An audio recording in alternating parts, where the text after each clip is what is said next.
Okay. Um, Welcome everyone, or anyone.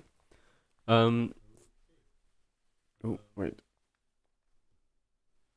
I had the sound on from somewhere. From YouTube. I could hear myself. At least I know that the audio works. Um, yeah. So welcome and Merry. I don't know, Advent. I don't like to say Merry Christmas when it's not Christmas yet, and it's not. It's Advent. Um, So yeah, for those of you who haven't um, seen us talk about this on the IRC channel, a lot of us over in the NIM community are doing Advent of Code this year as well as previous years.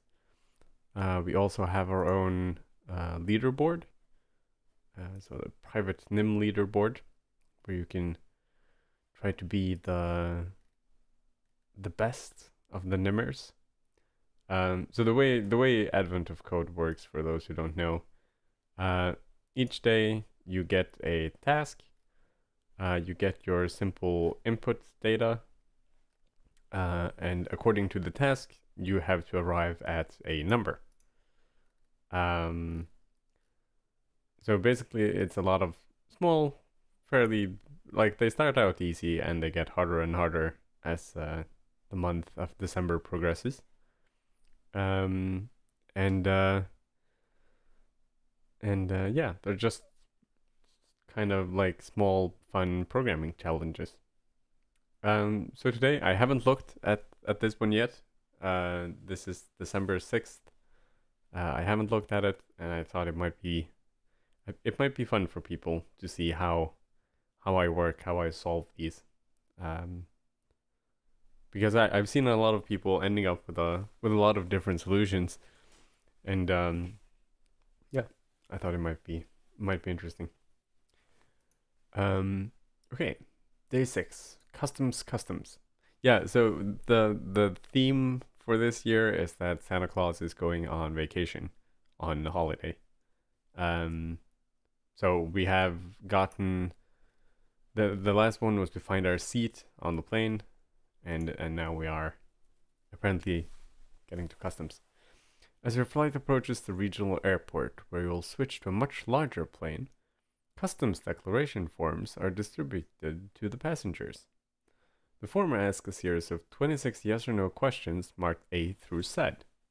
All you need to do is identify the questions for which anyone in your group answers yes. Since your group is just you, this doesn't take very long. However, the person sitting next to you seems to be experiencing a language barrier and asks if you can help.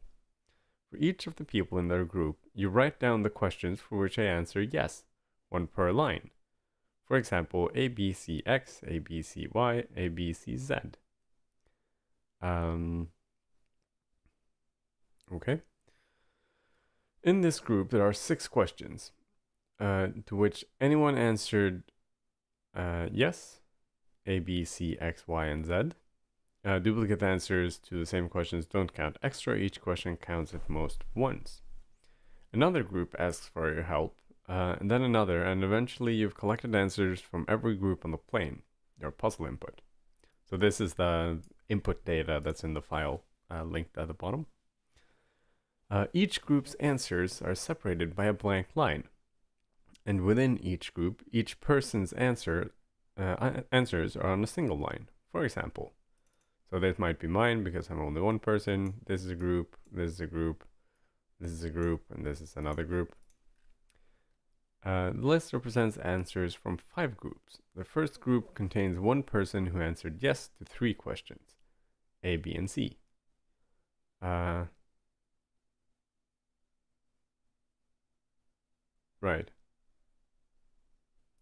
Right, yeah. The first group contains one person, because it's one line, answered yes to these 3 questions. The second group contains 3 people. Combined, they answered yes to the 3 questions A, B, and C. The third group contains 2 people. Combined, they answered yes to A, B, and C. The fourth group contains 4 people. Combined, they answered yes to only one question, and that was A. And the last group contains 1 person who answered yes to only one question. In this example, the sum of these counts is 3 plus 3 plus 3 plus 1 plus 1 is 11. So the number of unique questions per group. For each group, count the number of questions to which anyone answered yes. For what is the sum of those counts? Okay, so we know we have our data separated by sort of a double new line, so one new line here and another one before the next group. We know we aren't supposed to count doubles, so I'm thinking we do a split on double new lines to get the groups, or to get the groups, and then loop over each line in each group, and then maybe we use a set for the characters. So Nim has two different sets. We have these sets, which are hash sets, which are a bit heavyweight for this because we're storing single characters, and this like hashes the input and creates a big structure kind of thing. But Nim also has a built-in set type, which is this thing, which is they're a bit limited. They can only be like, I think it's up to uint16 or something. But that doesn't matter to us because characters are just uint8, or they're just 8-bit. So that's fine. So we can just include all of the characters into a set, and then we can measure the cardinality of the set. So how many number of then unique elements. For those who don't know, sets are a kind of data structure where things can only be unique. Nope. There we go. So I like to do mine in part 1 and part 2, just split them up. Let's see, we need to download my puzzle input. So yeah, as you can see, the puzzle input here is quite a bit larger than what we had. So we're gonna save this into here, and just like saving them as text files. Okay. So let our groups be, you know what? Let us run a map on these. So we need secutils for that. And we have our input, which is just read the entire file in one go. We could also write an iterative solution to this. We also need string utils for the split function. So split on every double new line. That splits us into groups. And then we want to map a normal split over those.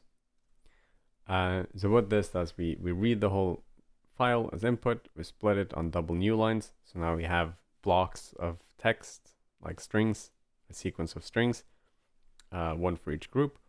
And then we map a split of just split on new line over that, which means that we now have a sequence of sequences, which each element in the inner sequence being one passenger. We can verify this by doing this. So I don't want to print out all of them because there are quite a lot of them. But we can see here that the first one is just one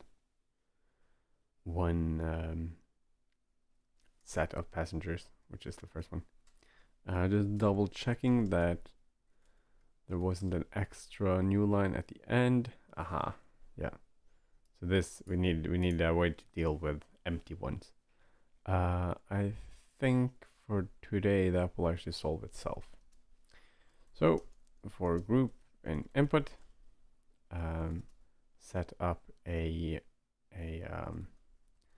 answer set, which is just a set of characters. And then for every passenger in the group,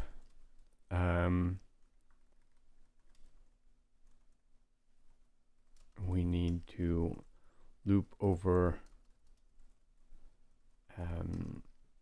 So yeah, for each group, we create a new set because we want to count the unique ones per set for each passenger in the group. So this is like this sequence of letters. So for each passenger in the group, we loop over question, which is now a character in the string passenger. And then we do answer set dot include the question. And then at the end here, we can now, let's see, just create our accumulation variable. And for each group, we want to add the cardinality of the set, which is sort of the size of the set.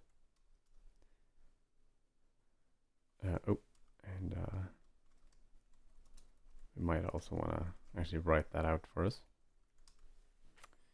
There we go. So now this should be, yeah, we're just supposed to add them together. That should be, hey, the response to the first one. So now we continue on to part 2. Part 2 is also doing, it's a bit limited. Yeah. Part 2. As finished the last group's customs declaration, you notice that you misread one word in the instructions. You don't need to identify the questions to which anyone answered yes. You need to identify the questions to which everyone answered yes. Using the same example as above, the list represents answers from 5 groups. In the first group, everyone, so all of this one person answered yes to all of the questions, A, B, and C. In the second group, there is no question that they all answered yes to. In this one, they both answered yes to A. Same for this one. And for this one person answered yes to B. So now we get a different sum. Okay. So this is why I like doing them in separate parts, because part 2 here really is quite different than part 1. So as you can see, since we now need to check that everyone answered yes to them, that means that we need to get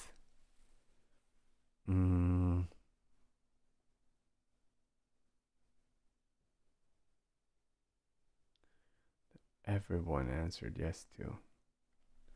What we could do, we could start out with a set of all answers, and for each person remove all the ones that they didn't say yes to.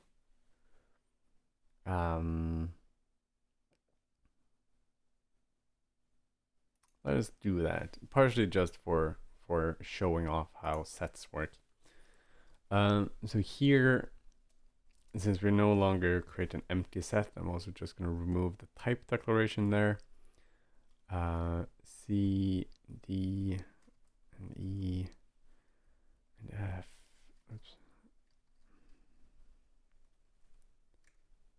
F, opposite F.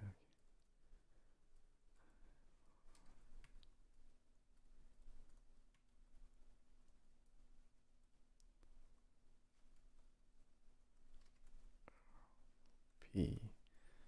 Oh, this was hard to do while I'm talking. Q, R. Oh crap, yeah, you're right. Wait, is that a... Yeah, that is a set as well. But is letters, is that uppercase and lowercase? Because I need to count them afterwards. MySpace. Yeah, letters is but I can do a slice. Damn it. A range rather. So instead of writing them all out, I can do this, which is of course much better. Yeah. So answer set, give me every letter from A to Z, and I want to exclude not for each answer. Let's see. So here I need to create a passenger set, which is there a way to turn a character, like a string of characters, into a set? I don't think there is.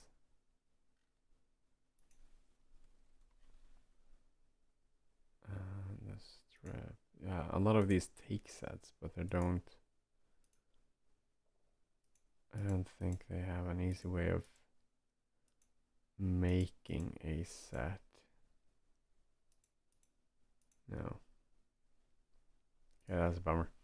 Yeah, so passenger set is set of characters for question in passenger.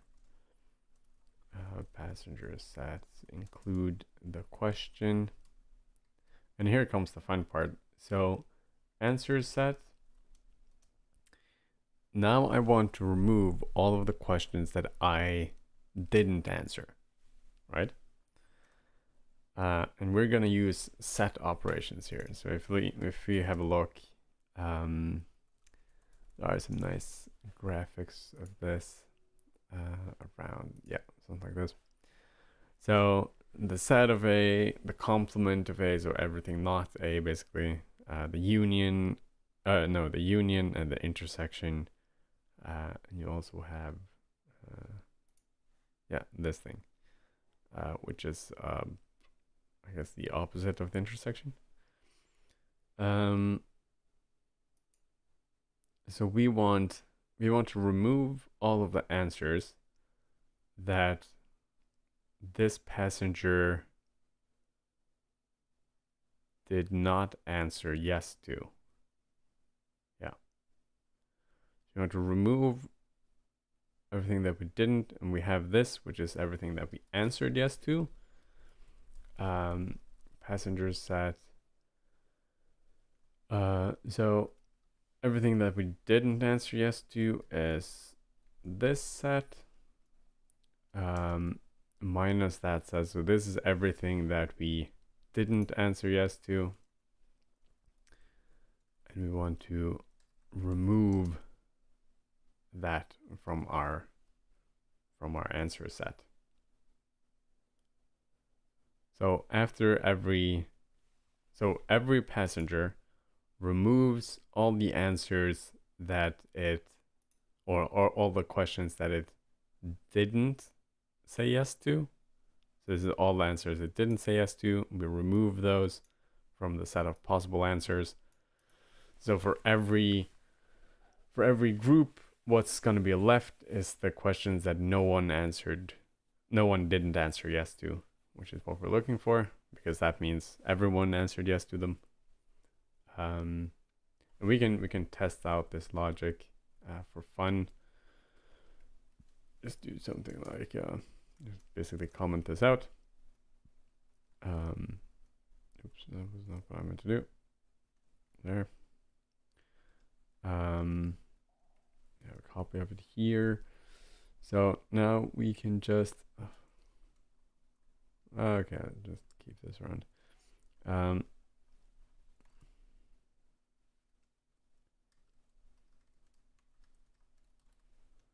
So if we now take these test groups, A, B, C, that's the first group, and the second group contains, you know what? That's just annoying.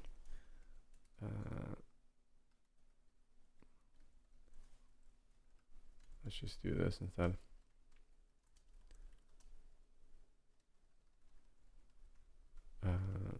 do this.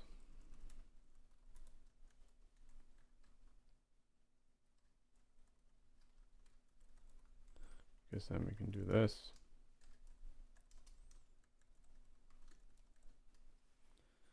And we can grab all of these. Now it comes into play what I was saying earlier though. I'm gonna, the stuff I didn't say, I said didn't matter. But for this one it will. There we go. Our input file has, yeah. So our input file has a new line at the end of it, like this. But let's not do that for now. If we now run part 2, we should get the answer from here. Yep, 6. That's good. The problem is though that our file ends with a new line. We have this, which means that if we run it, it won't count the last one. So we need to fix that. So we can simply do that if passenger is not just an empty string. Then we can do that. And this should now be 6. Perfect. Okay, so we can remove this. Enable my dataset, my actual dataset. There we go. Run this. And this should now be our answer. Hurrah! Okay, so that was apparently day 6. It was a bit easier than I expected it to. But yeah, that was Advent of Code, day 6. There's 18 hours until the next one releases, so get ready for that. I'm probably not going to stream that because I'm going to be at work. I tend to solve these like during morning coffee. I just realized I never increased my font size. So this is all going to be pretty small. Intersection, yeah. I thought about that, but I'm, wait. It's too early. I haven't had coffee yet.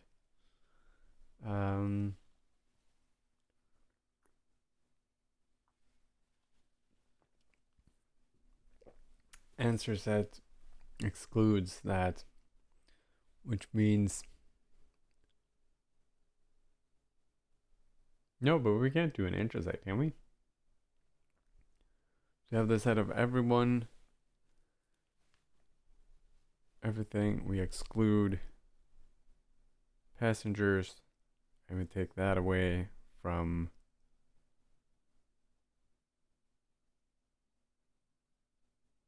can we?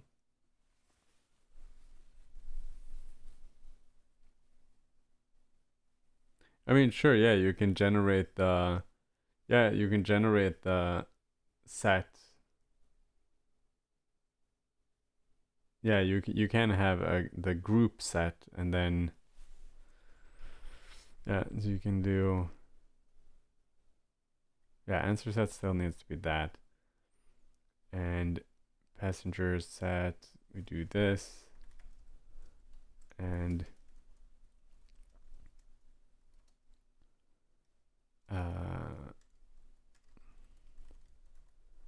how do you do the intersect times answer set times passenger set, right? Yeah. Yeah, I guess that's better. Yeah, so basically just what we're doing here is that we start with all of the answers. So A, let's see, A here is all the answers. B is the answers for this passenger. So we just take only the answers that I answered yes to. this is my new A. So for the next passenger, we're only going to take the questions that he also answered yes to.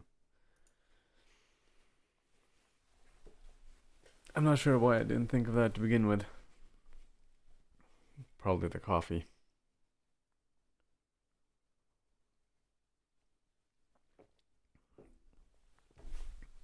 So yeah, as I said, I'm probably not going to stream tomorrow, like the solution for tomorrow, because I'm doing them at work.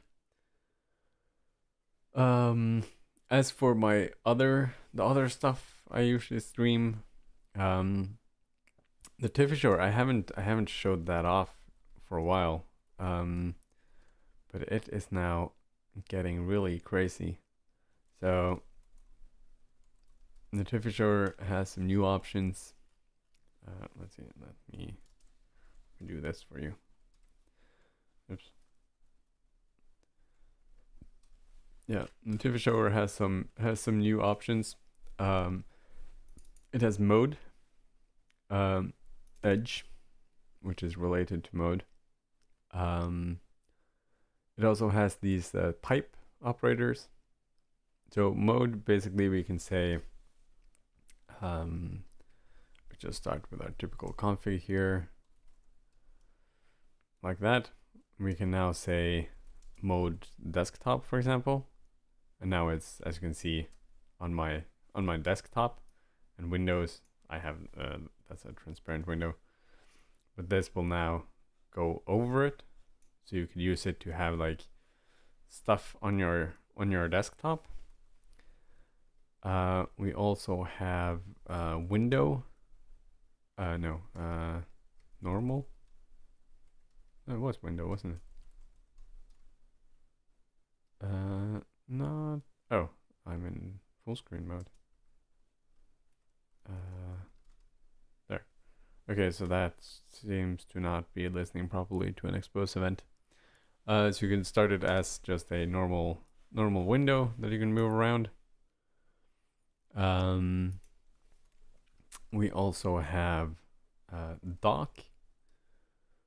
So now, as you can see, this is now a dock, like a window that is docked to the top of the screen, similar to how this i3 status bar thing works.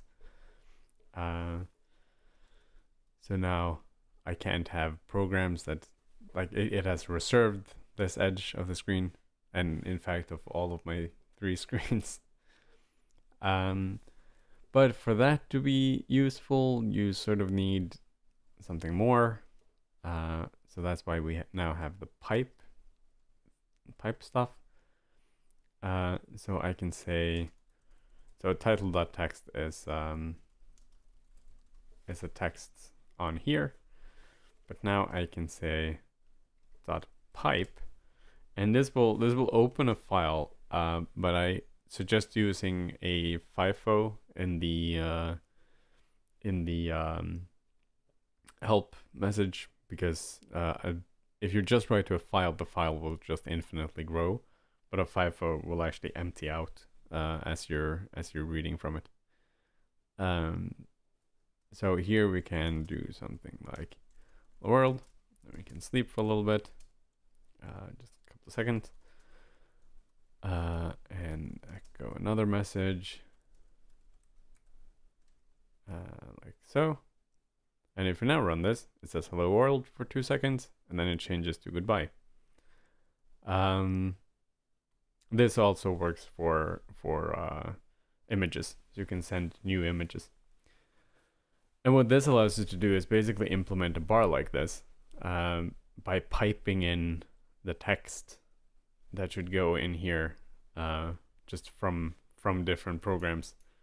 So for example, you can pipe it in from watch, or you can make your script, set up all the FIFOs, start notification listening from the FIFOs, and then write stuff into the correct FIFO as you're going. So I thought that was pretty cool. I think that's it for stuff I've done with Notification. Oh yeah, Edge edge is just when we're in docking mode, we can say edge bottom, for example. It does have top, bottom. It has left and right. i3 doesn't support docks on the left and right. So your mileage may vary on that. Not quite sure how that will look on other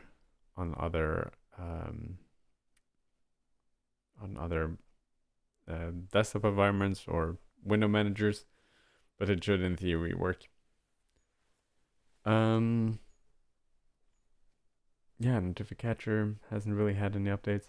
I managed to spill coffee on my keyboard. My beloved keyboard, which is this super old and crummy de novo keyboard. As you can see, it has seen its fair share of use. So I dug up my some keyboard switches that I bought ages ago. These are Kale low profile brown switches. So they have kind of the same, I don't know if you can see that. They're just these tiny low switches, which are, let's see, this is a brown one. So this is your typical Cherry MX switch. And this is the Kyle low profile one. Let's try to get my face behind them for contrast. So as you can see, it's quite a lot smaller. And they have about the same tactile feedback. Not tactical, tactile. Cherry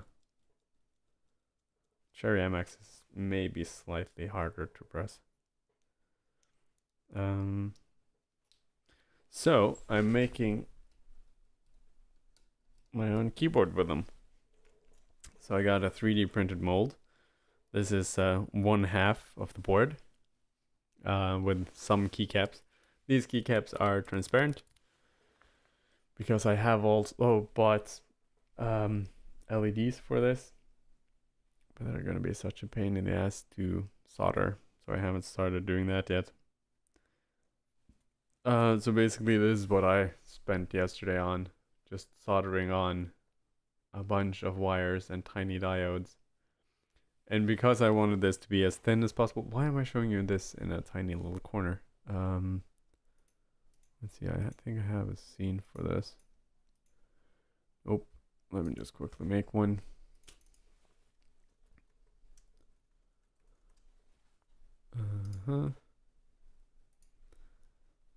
You can't see what I'm doing right now, but I'm adding in my camera. Why is this? I don't want that with a filter.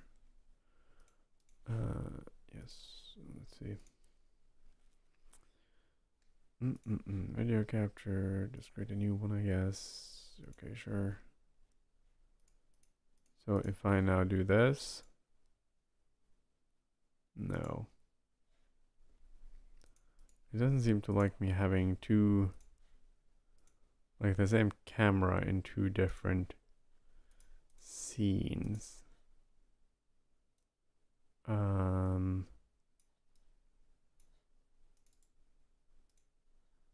these are like filters. It's a bit annoying that I can't, because now it changes for you as well, whereas I kind of wanted it to just change for me. There. Okay. So yeah, this is the keyboard. This webcam is so bad, everything is out of focus. And this is what I did yesterday, just soldering on lots and lots of tiny wires and diodes. So now I'm gonna write software for this, and hopefully my computer is just revving up for some reason. Hopefully Yeah, okay, so if I change back to this scene. And we can apply the filters again. Here's a picture I took yesterday. Of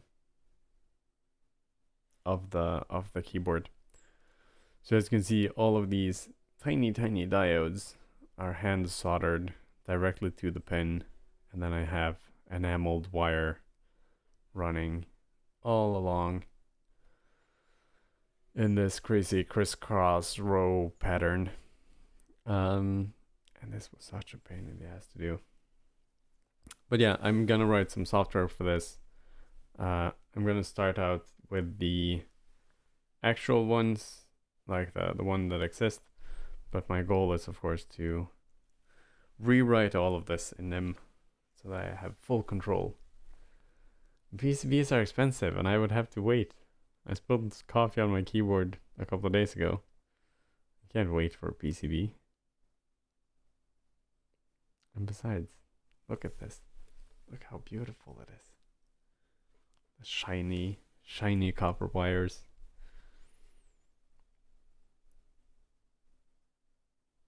It is very nice.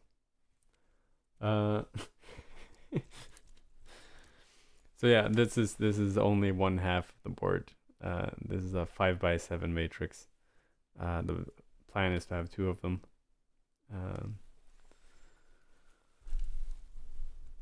So I need to solder up one more of these, which is gonna be fun. But the whole goal is to make a super thin keyboard. So this is with caps and all. It's actually thinner than the one I have now, because I don't like thick keyboards. For comparison, this is the keyboard. This is one Cherry MX brown switch.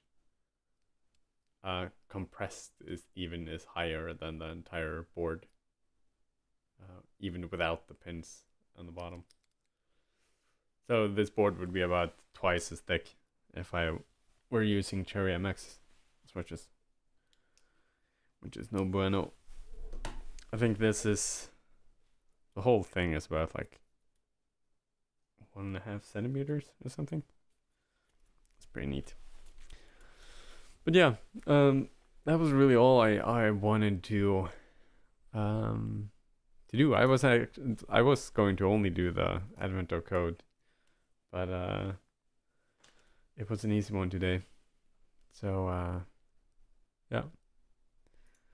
So yeah, have fun, and happy coding on the Advent calendar, and happy whatever holiday you might be celebrating around this time of year.